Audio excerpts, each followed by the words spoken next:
All right, well, welcome to another episode of It Is What It Is. My name is Leo, and I have Jonathan here with me. Hey, what's up? And George. What's up, guys? How's it going? So today, I came back from vacations. You guys probably saw a couple of episodes where George was missing because, he ditched us for a really good baseball game. We already talked shit about you. Baseball games, yeah. Always worth it. And then you saw a couple of episodes without me in there because, I actually went on vacations. And we decided to talk about my experience, basically vacationing and kind of tie it into how things are with COVID and vacation. So I take it none of you two have gone out of the country, right, for vacations? Or have you guys vacationed at all? No, I have. I've been out of the country. I've been to Mexico. I just haven't flown there. I've driven there, but obviously it's different protocols, different rules when driving versus flying. I don't think there are any rules when you're driving. Yeah, I guess so. I went out of state, actually, to Utah, but also driving. So not many rules to follow either. So was it more family, kind of like vacation, right? Like just no planes, but no planes. The cars is just you and maybe your guest, right? Yeah.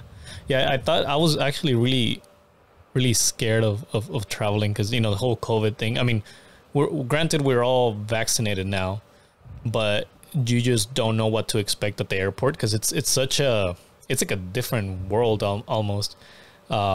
First of all, you're worried about, do I still need to get tested, right, for COVID before flying? And are they okay with me having the vaccine now, or what's the protocol to follow basically once that you're, now that you're traveling? So that was kind of scary for us, being we're a border town. We basically traveled to the TJ airport, but you have the choice of traveling through the border crossing too. That's an option that we have. So if you're traveling from San Diego to TJ, you get the border crossing, and that basically it's a fast pass to the airport and makes things super smooth. For us, one of the things that I notice is usually, and we have done this many times, where we go to the airport and usually the only thing that they ask you is if you're a Mexican, if you're Mexican or not. And usually, you just, if you answer yes, they just let you pass, right? In Spanish, they ask you are you a Mexican citizen? And you say yes, and then they let you pass.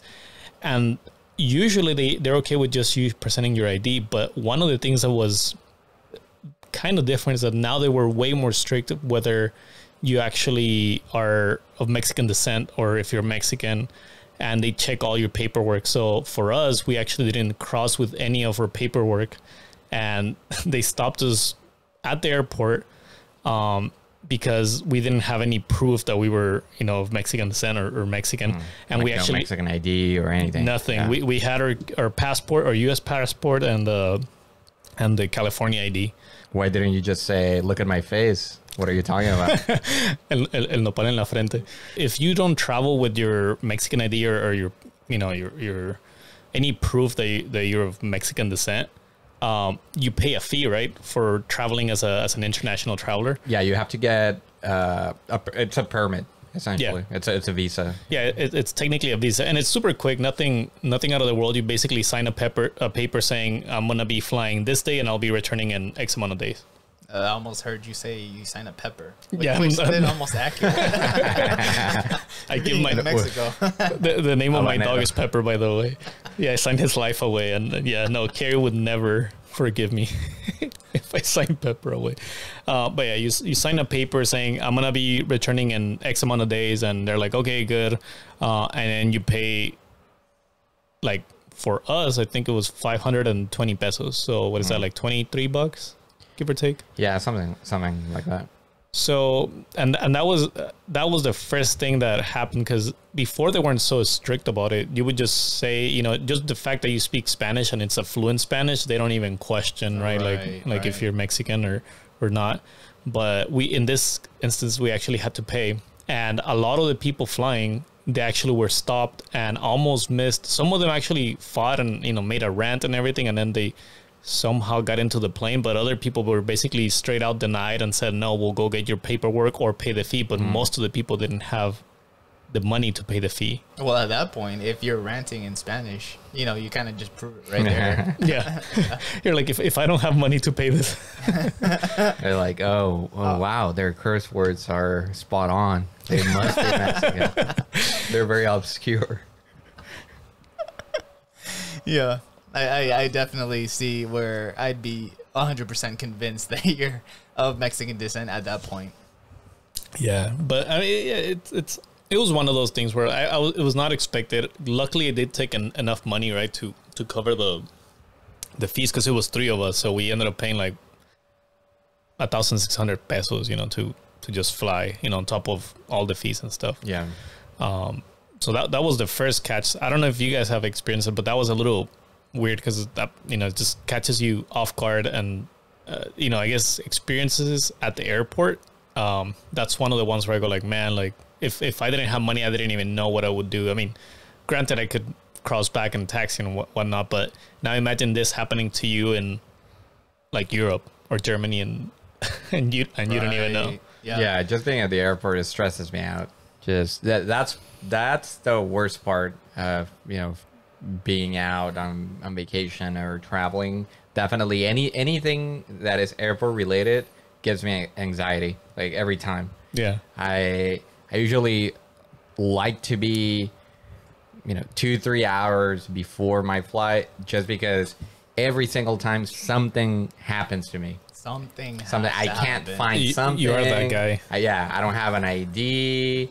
I just need, you know, I don't know, something happens to my flight. Obviously, you know, it may get delayed. Something happens to me. And George, you're saying that you like to travel with this guy? Oh yeah. I think actually the one time that we did travel to Europe, we had gone for a summer class. So that one time we had to prove that we were going to class, and the woman at the passport line had asked me for official school papers, like, oh, what class are you taking, or what school are you representing, or where are your papers, you know, to prove that you're actually taking a class in Poland. I didn't have anything, and this was 10-ish years ago. So back then, maybe it was the fact that they weren't that strict, but I just told the lady, like, hey, I can't prove that I'm going to school other than, you know, like, look at my face. I'm kind of at the age where I'm supposed to be going to college and, you know, doing the right thing, you know, taking classes abroad. Just let me through. And she's like, oh, okay, I'll let it slip. The lady goes like, shouldn't you be in like high school or something? Yeah. You know, like, I challenge you at beer pong. That's proven enough. Yeah. A face off right there. Yeah, I think beer pong is basically the your ID that you're in college. Exactly. That's the second you mention it, it's like, oh, all right, come through. Now that you mention it, Jonathan, I actually never freak out when I go to airports, but I do always question why they end up having. I mean, I know why they have you go to the airport like two hours, I think, ahead of time. I think it's if you're flying internationally. Usually they ask you for 3 hours. I think that's a rule, or if it's domestic travel, it's like about 2 hours. Yeah, that's a rule of thumb. Yeah. Yeah, but I mean, for me, honestly, I usually just show myself like an hour before.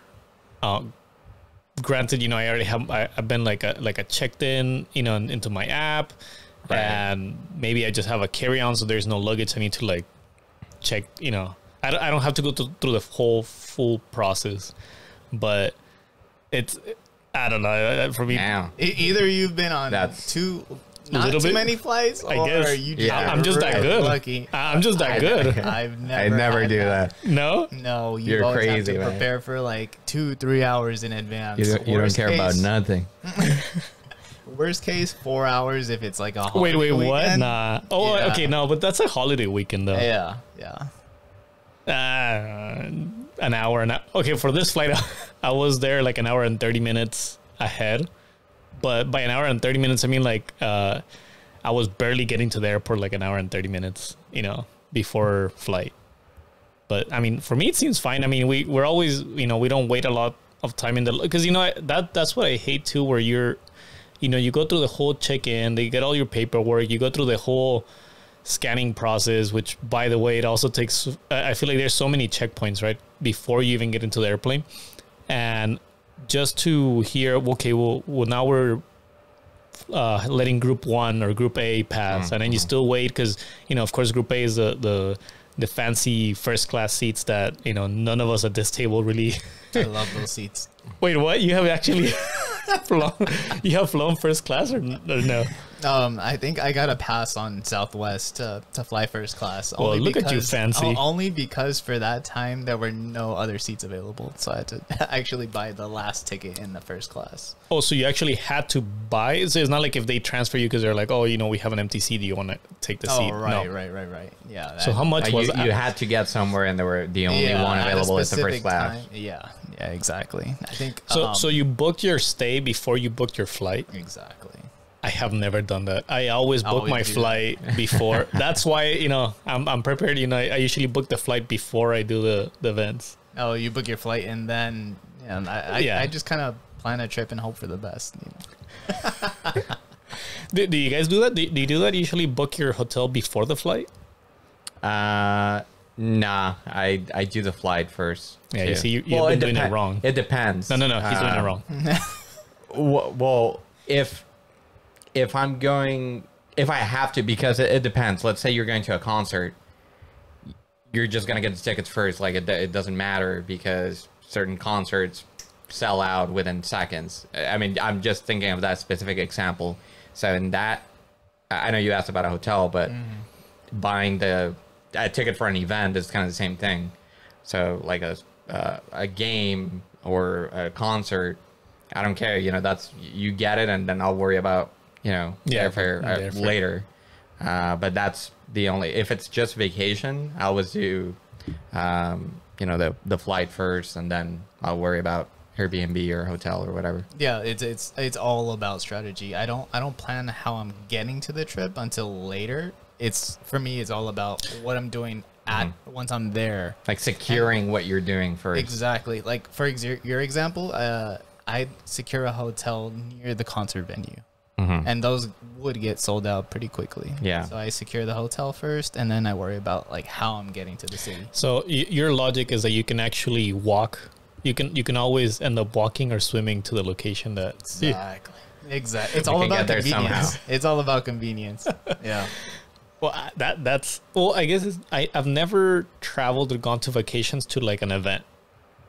Like, well, by an event I mean like a concert where I can see that, you know, a concert that is gonna sell out, you know, like in a couple of days, you know, like I mean you would book the concert, but usually, you know, it's maybe there's like a festival going on this month, right? So you don't really need to, you know, you just need to know that you need to fly around that month, and you're gonna be fine, right? So at that point, I guess in those situations the priorities kind of switch between the event versus the destination. Yeah. Right? Yeah. It just depends on what you're doing. On what your priorities are.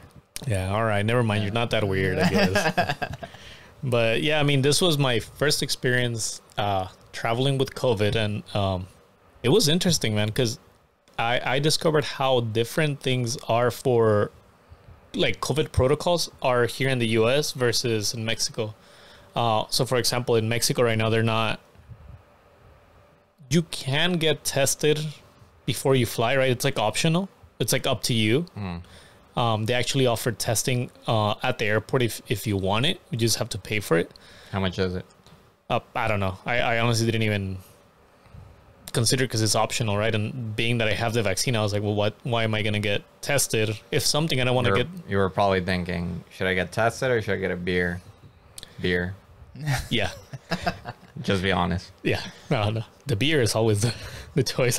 Talking about beer on flights, do you get the beer at the bar before the flight, or do you get the beer before on the flight? Before. Nah. Both. Both. Are you serious? Why not? Yeah. Okay, that's what I do. Yeah, I do the same thing.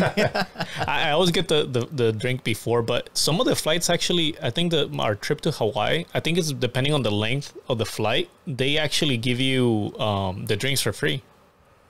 Oh, all of them? What airline? What airline is we this? flew Delta to to Hawaii, and I'm guessing it's because of the length of the trip, but the alcoholic drinks. Hours?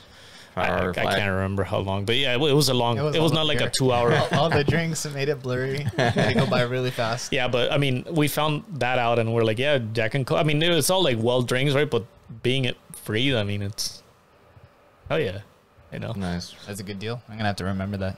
Delta. So, what's your go-to well drink on an airplane? I'm a rum and Coke kind of guy, all the time. Actually, it's not even in the airplane. I think it's everywhere. Or Jack and Coke, rum and Coke. I'll do any of those, and I'll be fine. But I mean, usually on an airplane, I don't really drink unless it's free. Because I hate that they give you. First of all, it's usually those little bottles that you find at the store, right? Like the little tasters. $1 ones. Yeah, not at the in the flight, but no, in the flight is it's like a if liquor you're at store, you're $1. Yeah. Yeah. I mean, and I'm guessing is the big enough for a shot, right? Right. But they usually, at least on the flights in Mexico or that I've been, they usually give you the can of soda that you want, and then that little thing on the side, and it's just not enough. Exactly. Like that's why I don't buy them. Besides the price that it's ridiculous, right. For what you pay. Now on the airport, it's a whole different story because at that point, it's if I have a layover and I just want to have a drink and be with my wife and then have some snacks, and actually some of the airports have really nice views while you have your you get your drink and you have your snacks, so it's worth it for me, right? It's like a you're spending time versus in the airplane it's just like, oh man, I just want to get this plane over with because my seat is so uncomfortable. You just got to be careful not to drink too much before you lose your flight, to overdo it. Nah, dude. Just enjoy vacation. Yeah, the plane can wait for me. The plane. I'm guessing you've never missed a flight. No, I've never missed a flight. Really? I've never missed a flight either. No? I've missed a flight. You need to fly with me. I missed a flight. Why? What happened? Not because I was at a bar drinking. No, it was actually a security line issue. I was with two of my other friends. You were passing that Coke. I told you not to take it, man. They stopped my backpack. I couldn't do anything. No, that's not actually the reason. But we were stuck at a security line, and there were like 8 different lines. My friend went in one line. Wait, you were shooting 6 different lines? Went in another line. And then I went in another line where like one of these has to go through. I'll see you guys on the other side. So my one friend makes it through the line, and me and my other friend are like looking at each other like, we might miss this flight. And then for our luck, there happens to be someone in front of us, holding up the line. They have like, I think it was a lady with her makeup bag or something. They were looking through like, oh, this is not allowed on the flight, blah, blah, blah. And the lady was like arguing back and forth. And in that moment, our flight was leaving in like 15 minutes. Oh my God. Yeah. My other friend like looks back at us and we're like, go. Where were you going? Just go. Don't turn back. We were coming, I believe it was from Amsterdam to Barcelona. Okay. So domestic flight. Yeah. Domestic flight. But yeah, we looked at our friend and we're just like, go. Like, forget about us. We'll find a way. Like, just go. So he makes the flight. We finally get through the security line and we sprint to our gate, which was, I think, maybe 15 gates down from where the security line is to, I guess, the closest gate. And we just missed the flight. We can actually see the airplane out the window, still, boarding, doing their final checks. And we told the security lady at the front, like, hey, it's still there. Let us on. She's like, nope. We can't let you on. 5 minutes to flight time. Doors closed. Did you and you said, so this is not like a layover, right? This is your departing flight to the destination that you had. Yeah. So how early were you when that happened? I believe it was a flight at 8 in the morning, and we had gone out the night before. So you were drunk. Understandably, yeah. He was still drunk. He didn't even recover. We had very little sleep. Comes out. We had very little sleep. Ladies and gentlemen. We got to the airport, with minimum time. We planned like for 2 hours before the flight. We got there an hour or so, maybe a little more. But even then, like, we should have. I'm telling you, an hour and a half. Hour and a half is the sweet spot. Yes, the sweet you spot. don't wait enough on the lobby. You get your drink if you want to, as long as you're carrying light things, right, and you don't have like a huge luggage that you need to check in. Yeah, you're golden. I just do 3 hours. Call it a day. Easy. Why though? Why do you do that to yourself? Because why not? Just take the time to explore You just the airport. you just get there. There's nothing to explore. It depends on gift which shops. airport. You get your drink on. Do you and really if not, buy anything at the gift shop? I don't. Well, It depends on the city. Yeah, it depends. Depends on I've the done city. it. I've done it a couple of times. Wow, I need to hang out with you guys more. I'm so frugal, dude. The last time I had to stop at a gift shop was in a trip to Costa Rica because I had remembered that I had forgot to get my coworkers a gift. Because whenever thank you. somebody goes on a trip and they come back to work, after It's what 2 you weeks do. of being Yeah, gone, you're being nice, yeah. You're being nice. You bring back like what, Yeah. chocolates or like something to snack on. And I was like, oh, I forgot to get like a huge bag of chocolates from Costa Rica or something. Are you And then making you me feel bad that I didn't bring anything from my Yeah. trip to Cabo? This is it. Oh, what is it a good time to tell you guys that I didn't bring anything for you That's guys? messed up, man. No, that's why we hate you right now. But yeah, there are times where I'll specifically stop at the gift shop for a reason. Either because I didn't have time to get a souvenir at the city I went to, or I just want to check it out. Does it? I'm gonna go a little bit off topic, but does it piss you off that a lot of the little trinkets or little souvenirs that you get from like anywhere, it doesn't matter if it's the airport or the place that you went to, but does it piss you off that the item is usually not even made in that area? Like, I bought souvenirs that are, usually they're made in China. Oh yeah, I think everything. Yeah, that happens all the time. It kind of pisses me off because technically you're taking a little something that you would hope that it's made where, But does that mean you can cross China off your list? I mean, at this point, I guess 90% of the items in my household are probably from China. So yes, I guess. But anyways, I mean, the trip for the vacations, like COVID, protocols and everything, it's so different. So, yeah, I was saying, the test is optional. Besides us having to fill a little paper form saying that we didn't have any symptoms, there is no temperature check either. At least not on the way over there. On the way back, they did check our temperature. But it's more of a form saying like, do you feel sick? Have you been in contact? And, a funny thing is like, yeah, you fill up this whole form, you sign it and everything. And they are like, oh yeah, please fill it out and have it with you because somebody's going to ask for it. Both ways on the flight, nobody even bothered to like get our paper. What'd you do with it then? I still have one of them, because I just kept it. I was like, I don't know when they're gonna ask for it, but if they do, I want to have it with me. But that's weird. Yeah, so the security measures are not really. I mean, like I said, not to sound mean, but I was vaccinated, right? So I would be like, okay, I'm okay, But there's nobody's really saying like, hey, maybe you shouldn't fly today because you came in contact with somebody that has COVID, and there may be people that are not vaccinated, right? Right. I think that would be worrisome for someone that hasn't been vaccinated. That it kind of just proves that the airport does have protocols, but they're not being taken to the full extent. Well, these were checking a box. The form was a government form,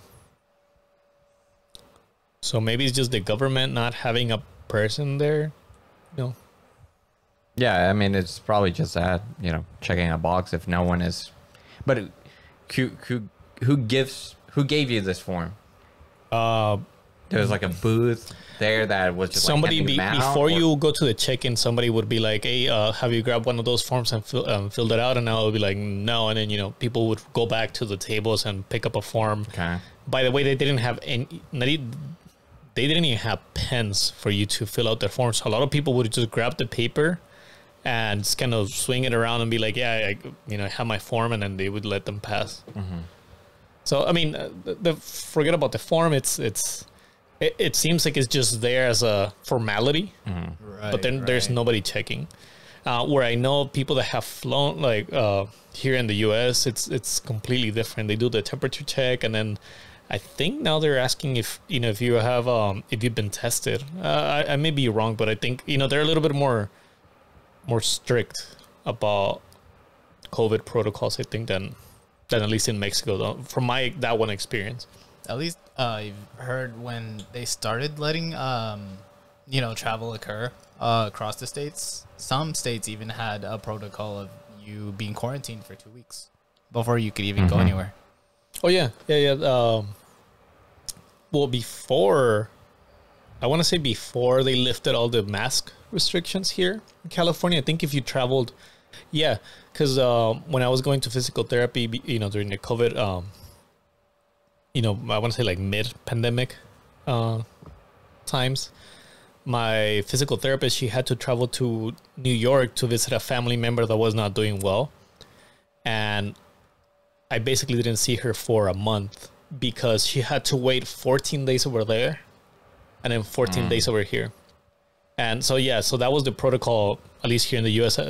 I'm sure they're not doing that over there because, so I ended up, our trip was to Cabo in Mexico, and Cabo, at least the week that we went, there was news that the cases for COVID had been going up a lot. Like they were like in, I guess purple tier is kind of like the mid tier here, and then red, I think it's where like shit is hitting the fan, like things are bad. They were in red already over there, so it was really high. Like the cases were really high. So we were. Not that we were scared, but you kind of have to be conscious about what's going on because you need to be prepared, right, for anything that may happen. And we're like, okay, well, the good thing is, they were saying like, oh, everything is still open, bars are just going to be closing early. Similar to here, I guess everything is kind of capped at a certain time. No alcohol is allowed to be sold after 10:30 or 10 p.m. or something like that. And we, in a way, because we were going to an all-inclusive hotel, we were like, well, this doesn't really matter to us because everything is, through the hotel, so we don't have to go out to the clubs and come back. But that was a little weird. I thought, for me, I guess I should say I understand, right, that, or at least I'm mindful that other people haven't had the chance to have the COVID vaccine, so you want to be respectful of them too. And it sucks because you're going to a city where maybe there's not a lot of hotels. And once I was over there, I noticed that these guys were like, yeah, it's, we really need the tourism because I think they were saying like 70% of the people there, that's what they live off of. So they're like, yeah, we really want the tourism. And I'm assuming those people are banking or hoping that anybody that is traveling there is going through this formal check, right? Because or else you're literally making the situation worse. So I feel bad for where I went because they probably don't even know that they're not even bothering to check. There's no protocol. Because flying from over there to back to TJ or Tijuana, they did check our temperature and they also didn't check our form, but you could tell like at least the fact that they check our temperature, they made sure everybody had their face mask. Little things like that you go like at least they're. From the airport side, it seems like they're making their efforts. I'm guessing that was the government not being present to check, the flights. But that was a little weird. I honestly didn't expect that to happen. That was a little off. So that goes for the protocols at the airport. But were they the same at the hotel, or where did you stay? Yeah, so I mean, we got lucky. Like I said, we went to an all-inclusive hotel, and actually, before I get into it, so. The hotel itself offered testing for COVID for free for the COVID. So that is nice from the hotels, right? Like it's like an agreement between all the hotels to do it's the free testing. I don't know if that's included in the all-inclusive package. By the way, have you guys gone to like an all-inclusive hotel before or no? No, I haven't. I've been to Airbnbs. I've been camping. I've been to your regular hotel. Glamping. I don't know, you name it, except couch surfing. I haven't tried couch surfing. Sounds fun, but no, not all inclusive. Yeah, so just to kind of give you some context, the all-inclusive basically means that you're gonna get all the food is basically included in the package, as well as your alcoholic drinks or whatever for every guest that stays in one of their rooms. And then usually those hotels as well, they have like clubs within, and they have their fine dining restaurants. Like this particular hotel had, so we stayed at the Hard Rock Hotel in Los Cabos, so it had, I want to say like 5 restaurants, and all of them were kind of like bougie, you know, kind of upscale kind of foods. And then they had like a buffet and, you know, some downscale restaurants. But also all that is included, and usually they have also events. So everything in the hotel is usually the room service. Room service is included, and it's 24 hours. Like it's a little. We had a good time. No. When you say food, and I'm assuming it's 3 meals a day. You know, breakfast, lunch, and dinner. But what if you decide to, you know, you're hungry in between meals, and you're like, hey, I might feel a little bougie, go down to, you know, the fancy restaurant and get some filet mignon or... Yeah, all that is included, right? You could do it? Everything is included. And no limit. No, there's no limit. So you can change anything on the menu to say unlimited spare ribs. Or they would feed you until you drop to the floor. Like, I'm not joking. The last night that we were there, we made really good friends with the chef of the restaurant, to the point that he actually came to the table. You know, we were talking, and, you know, drinks had already gone down to the body. You know, we were feeling really relaxed, and we were the chef was super nice, right? Like, we made really good friends with this guy, and it all started because my brother. So this was like a steakhouse, kind of like an Outback steakhouse, but just fancy, right? Like a nice beef, right? Like nice cuts, like filet mignon, like you're saying. So I asked for the prime rib and octopus on it, and with like asparagus on the side, right? And my brother, he goes for the skirt steak, which is arrachera, you know, but the cut of arrachera was like, you know, maybe like a Post-it size of meat, right? Because it's those fancy restaurants that the portions are not the biggest, right? It's more about the quality that you're getting. Yeah. And the prime rib steak that I got was actually like a good, decent, like 12-ounce like steak, like you would get full, right, from eating that. So my brother gets that plate, and he goes like, I'm not gonna get full. And I'm gonna go ahead or order something else. So he starts ordering, and this guy goes like, can I have the prime rib and the salmon? And granted, he had already eaten mac and cheese, appetizer, salad, and then the skirt steak, right? So now this guy is asking for salmon, prime rib, which, like I said, that one was like a good size.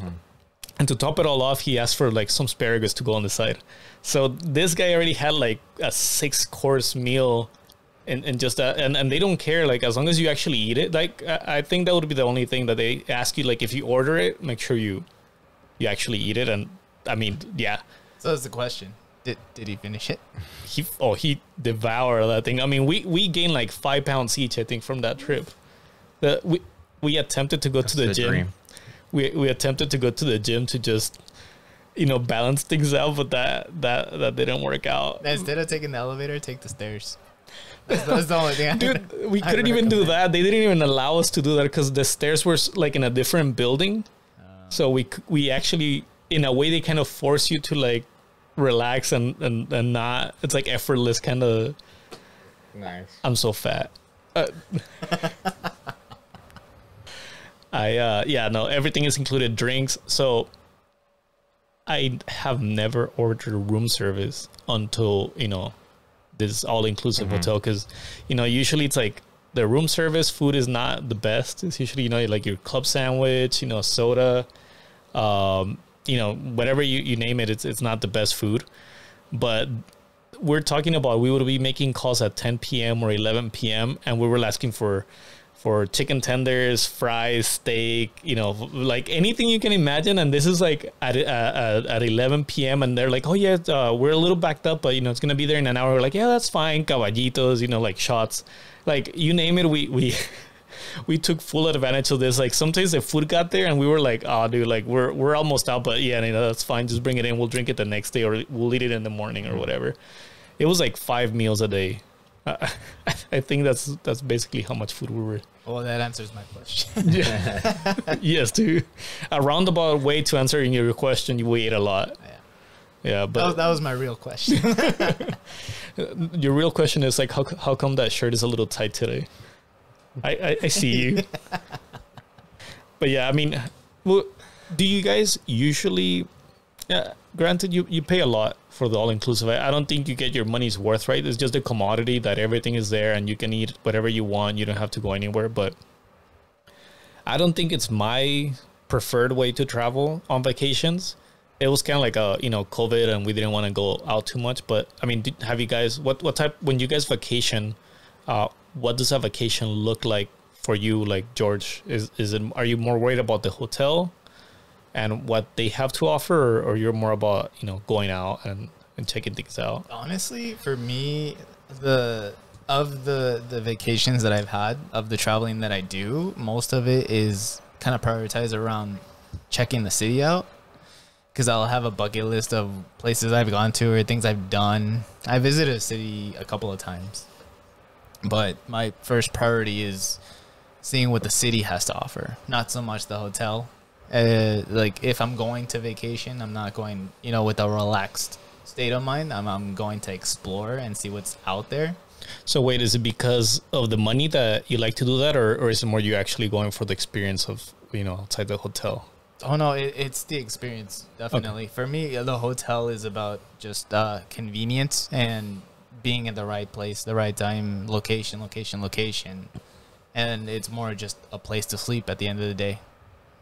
So for me, I most of my budget part of the trip stays in the hotel, and then I focus, around the activities to do. Yeah. So do you usually go? So are these activities like kind of like your touristy activities, or is it more, whatever you see on Google Maps and blogs, and you kind of try to hit those activities? Yeah.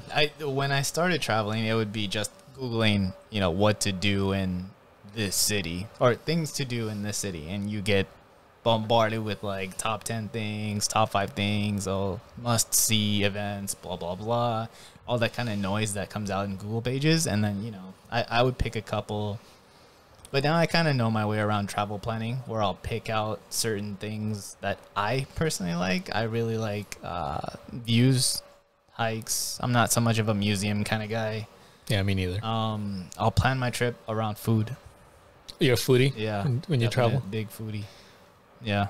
Especially when I go to international destinations. Like McDonald's. Yeah, you have to try. Not going to lie, McDonald's in Europe tastes a lot different than McDonald's here. Nah. You have to cross it off to your list. Do they sell wine? Yeah.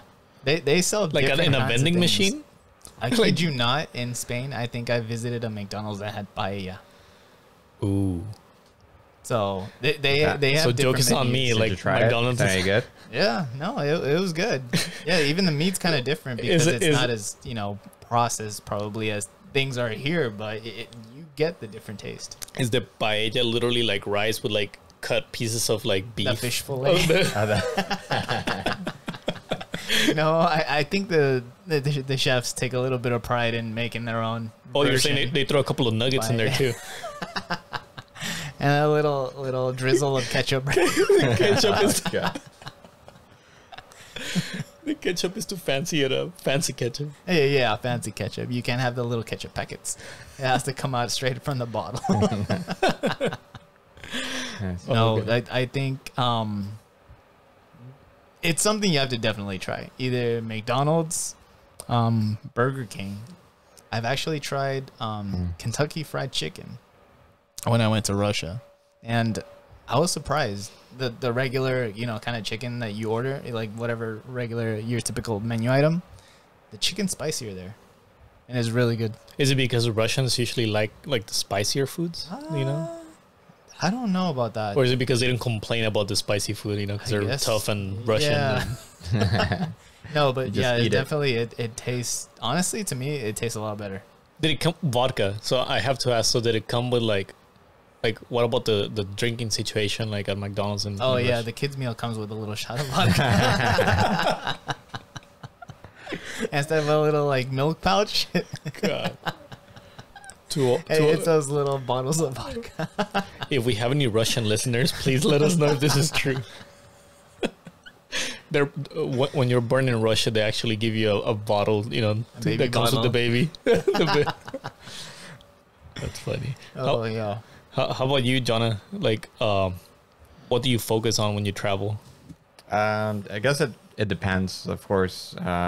What talking about hotels, it depends on the destination. But I'd say in general, I like to go out, not necessarily, stay at the hotel. I want to say that probably the only destination that I've been to where I spend a little bit more time in the hotel is definitely has to be personally Cancun.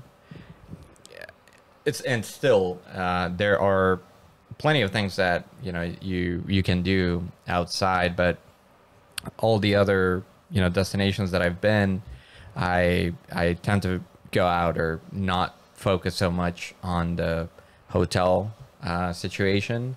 And that's why I've actually never stayed or had an all-inclusive experience, which now by what you're describing sounds awesome. And I'll definitely want to try it soon. But outside of that, yeah, I like to go out and just do stuff outside. Whatever it is, I go from super touristy things, especially if it's the first time I've been to a city. That's where I like to start to at least get a feel cover for it. Yeah, cover the bases, because a lot of the I feel like a lot of the touristy things have a certain negative connotation, but a lot of the touristy things are cool. That's why they're touristy. Right, like let's say if there's like a big, like for example, Cabos, like the arches, right? That would be like the touristy thing to do, but you have to do it at least once if. Right, and it's cool. It's like going to Paris for the first time and not going to the Eiffel Tower or something like that. You kind of have to go and check it out. I already saw that one in Vegas. I don't care.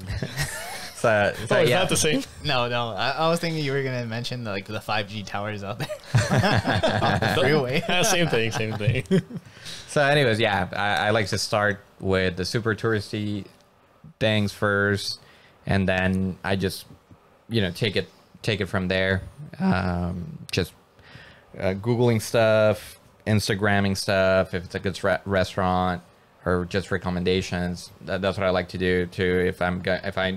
I like to ask friends or relatives if they've been to the city that I plan on going, any recommendations, and yeah, that's kind of how I go about it. But yeah, I like to go out and do stuff.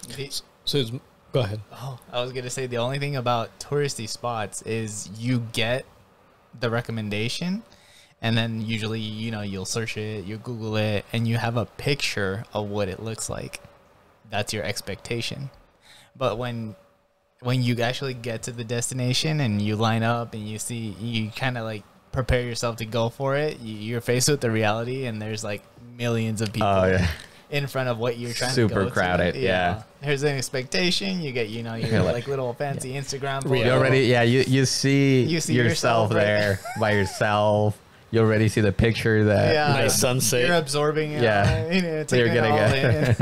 And then the reality, there's like thousands of other people trying to get the same. Right. This reminds me of our trip to Arizona when we stopped on the way back when we stopped at the Grand Canyon. Do you guys remember that? Okay. I want to hear your thoughts, because this was the first time that I was visiting the Grand Canyon. And for me, this was literally like reality and expectations versus reality.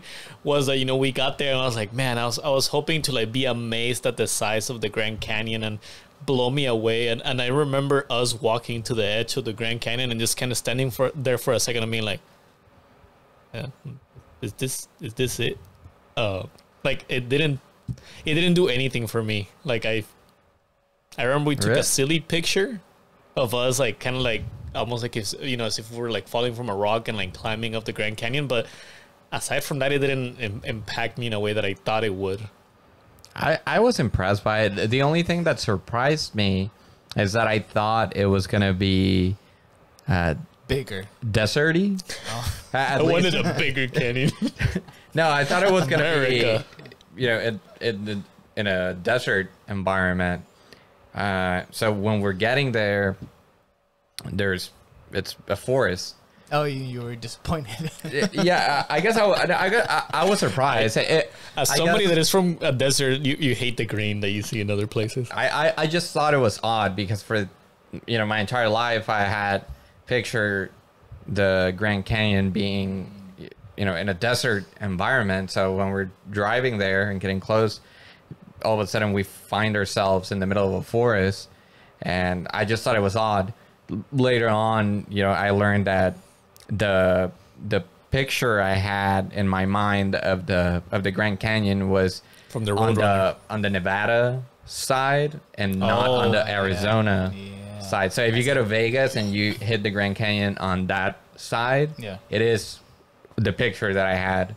I mean, it was super cool, but it's just what I had in my mind. Yeah, you were driving up to the canyon, and once you see just one tree along the road, you're like, oh hell no.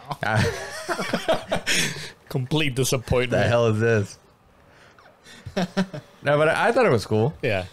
I'm just asking because I think like we all get the, like you're saying, like maybe it's because everybody has a different expectation, right? Like for me, I mean, at least I have had the arches. We've been to Cabos 3 times, and the arches. Even though this time actually I didn't want to venture out, or for me I was like, the arches again. Like you got on a boat and then they take you. They take you to the arches, but the thing that takes you spoiler, I guess.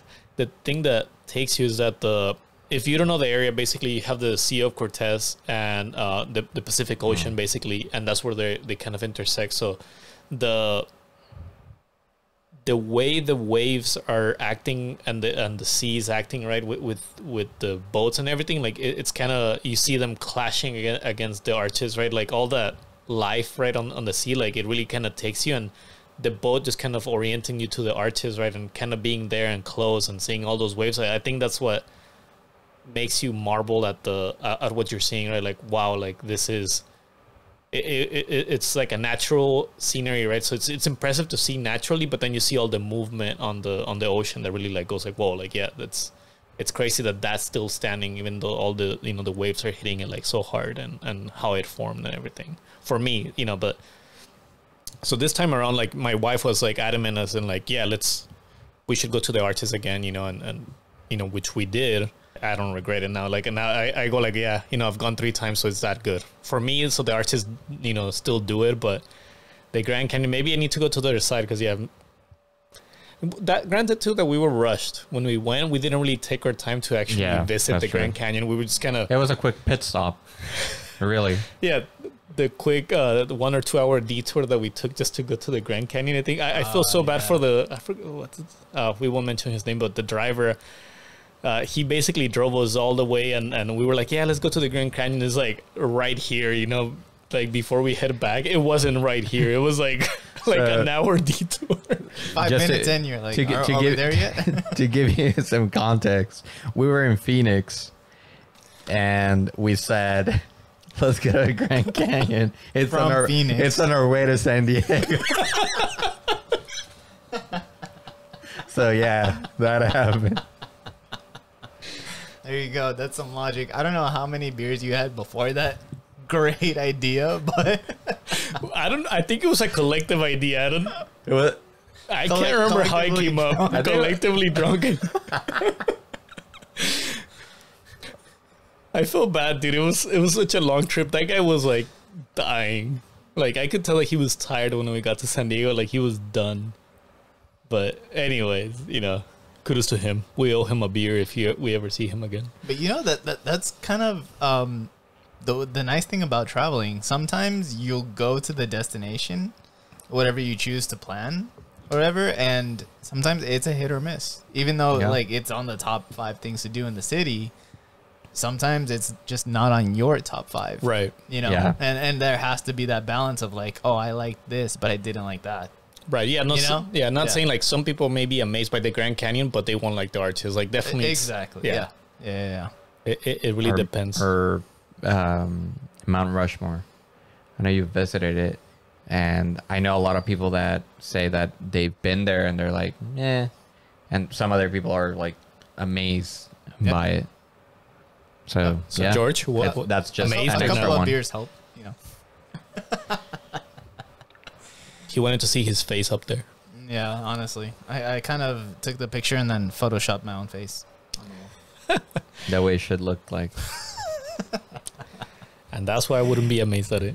But yeah, I mean, every place is different. I think for me, well, are you guys more of a beach vacation or more of a city vacation? You know what I mean? Or like, Honestly, I've gone through phases where I'll want to explore city life, but then I get, you know, kind of bored of seeing the same thing or trying to like do the restaurants and all the touristy spots. And then I'll want to see, you know, nature or beach or mountains or whatever.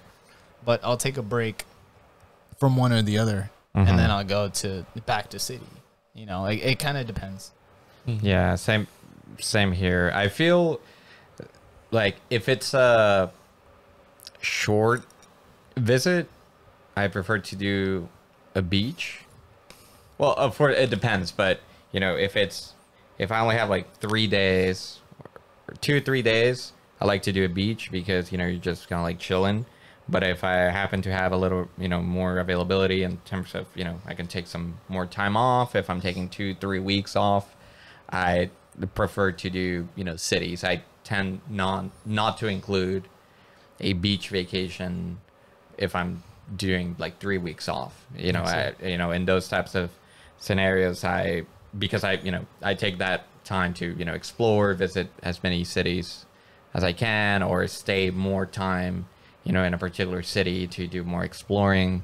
But I tend to prefer, you know, shorter stays when I want to go to a beach. what about your wife? Is she more like, does she usually, like, if she wants to go on vacation, is it like beach or city? Yeah, I think she likes more beach. Yeah, because my wife is the same thing. Like, Harry is more of the beach. Like, when she thinks of vacation, I think she usually thinks like of a beach. Like relaxing. Yeah, just yeah, like chilling a- at the beach, yeah. eating, drinking, just I chilling. mean, we would. I mean, if I guess it depends, right? Depending on where you go. Like, if we wanted to go clubbing or something, of course we would go. But of course, the main attraction of why you're there is the beach, at least for her. Yeah. And for me, I find myself usually liking more of the city side of things, or the countryside, where, you know, it's, you know, you have your hiking trails, or, you know, you're kind of just going around, you know, walking on the countryside, right? And then you get a little bit of the city life. But I just ask because it's kind of, for us, usually the way we do it is not the way we do it, but it has come down to like 1 year she has, you know, she picks the destination, and then the following year I pick the destination, and that's how we kind of balance the whole, like, she wants to go to the beach, and then I go, you know, I want to go more of the city life. But I always ask because it's different. There's people that hate the beach and they don't even want to know about it. You know, and there's people that just like, there's friends that I know that they only go camping. Like they try to avoid all the city life because they feel like it's all, you know, you could get the same food and restaurants here. And if you really want to explore, it would have to be like the countryside, where usually it's not the touristy stuff. You know, it's like you see real people in real bars. You know, like the locals. That's where the locals eat, kind of stuff. But it's just interesting. I mean, for me, the newest thing too that I've been seeing and I've been more into now is kind of with you guys, where I want to spend less time or money at the hotel, and I want to explore the city more. So Airbnb for me has been like, usually that's where we want to start. Like when we went to Seattle, that's all we did. We were like, okay, instead of spending all this money in a hotel, that Seattle is actually expensive too. If you stay in the city, it's expensive, the hotels. I was like, I can rent an Airbnb if, you know, just a room or whatever, you know, the deal is, but like for way cheaper, and I can spend that money in a rental car and tour around the city. And so far, those times that we have done that, it's the better time that we have had, you know, because you're on your own schedule. You're not tied to, like, you don't feel bad that you're spending all that money in the hotel and you're not even there. So I feel like, you know, for sure there is that. And then I think you said glamping too. So I'm assuming, I'm not 100% sure what that is, but is that like Airbnb too, or? kind of is, in a sense that it's not someone else's house. It's kind of like a hotel setup, but on a campsite.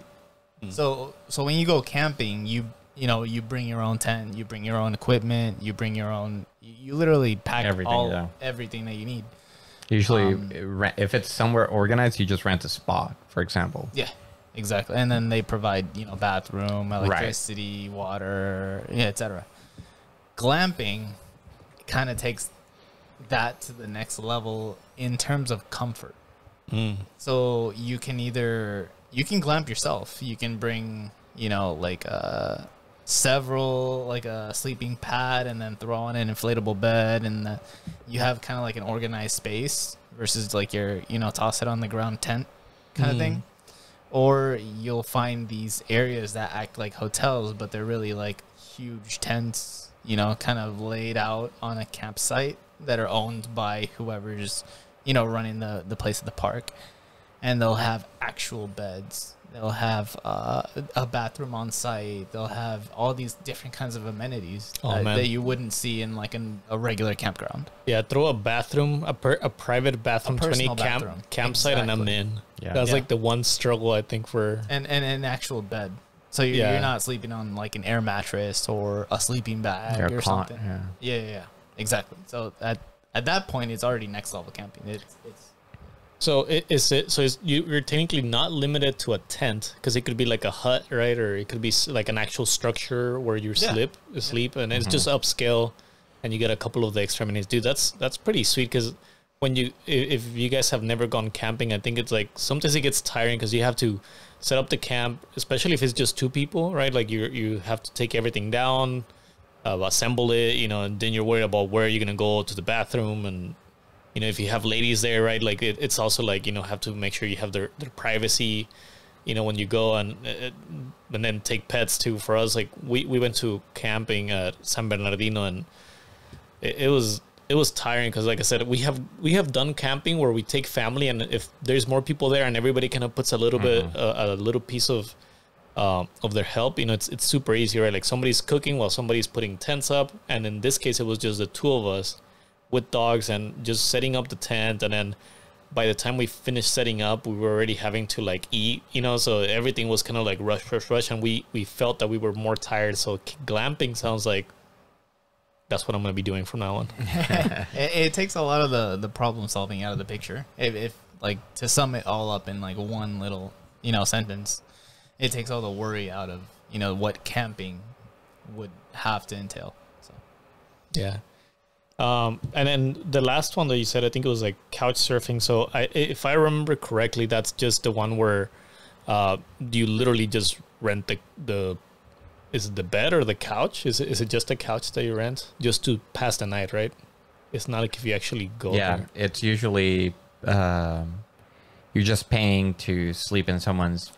It doesn't necessarily have to be couch, like literally a couch, even though that's the concept, and I think there's an app now that's called couch surfing, but sometimes it can just be sleeping in a sleeping bag on someone's floor, couch, whatever. But the whole point is that it's super affordable, and really you're just there to crash for a night. You can pay probably like $10 a night, because you're just going to be in a sleeping bag in someone's house and in someone's living room. And I think half of the people that offer couch surfing in their homes, they do it for free, as long as like they'll put it in the description like, exchange for like cooking lessons, or like kind of like a mutual agreement where it's not tied to money. Like bring something of value or share a story or something like that. But it's literally like you can crash, and it's super short term. As far as I know, it's like 1 night, 2 nights, and then boom, you're gone on your way. It's so crazy. There's so many ways. We just talked like all inclusive glamping. There's actually the bed and breakfast, right? Where I think it's like usually like a community area, right? There's hostels. There's a lot of options. Nowadays, anything that you can think of, you can probably do if you really just look it up, and it's not even like that hard. Have you had any bad experiences when in vacation and the places that you stay? Funny that you say, but yes, I think this time that we went to Cabos, we had a couple of bad experiences, but maybe I think we have gone a little too long already with this podcast, so we'll have our listeners tune in for the next episode, and we'll pick it up from there. So yeah, thanks for joining us in yet another episode for It Is What It Is, and tune in next time. Thanks, guys. All right. Later. Yeah.